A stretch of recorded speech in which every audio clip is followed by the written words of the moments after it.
Salary के बारे में तो आपको पता चल गया होगा कि 4806 जो है मिनिमम वेज है। अब बात करते हैं कि आपको जो सैलरी है ये पूरी आपके हाथ में कितनी आएगी, क्योंकि ये डिपेंड करता है आपके पास कौन सा कॉन्ट्रैक्ट है।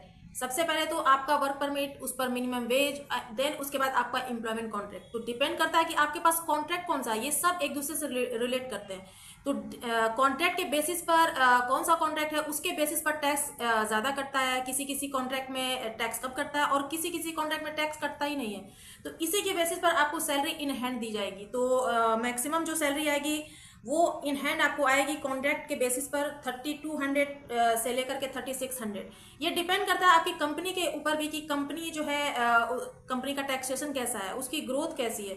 ये सब कुछ डिपेंड करता है उस कंपनी के ऊपर और टाइप ऑफ कॉन्ट्रैक्ट के ऊपर। करते हैं टाइप्स ऑफ कॉन्ट्रैक्ट के बारे में। वैसे तो 4-5 टाइप्स के कॉन्ट्रैक्ट्स होते हैं, बट आपके लिए जो इंपॉर्टेंट है वो कॉन्ट्रैक्ट मैं आपको बताऊंगी। जिसमें कि फर्स्ट आपका कॉन्ट्रैक्ट होता है उमोवा प्रासा और सेकंड कॉन्ट्रैक्ट होता है उमोवा जिलिस्निया। और इन दोनों के बारे में, इन दोनों के बेनिफिट्स के बारे में, इन दोनों के डिफरेंस के बारे में मैंने एक वीडियो अपडेट किया है पहले भी। मैं यहाँ स्क्रीन पर लगा दूंगी, आप वहां से जाकर भी चेक कर सकते हैं कि उनके डिफरेंसेस क्या हैं और उनके बेनिफिट्स क्या हैं। तो यहाँ पर जो कॉन्ट्रैक्ट बेस्ट होता है आपके लिए वो होता है उमोवा प्रासा।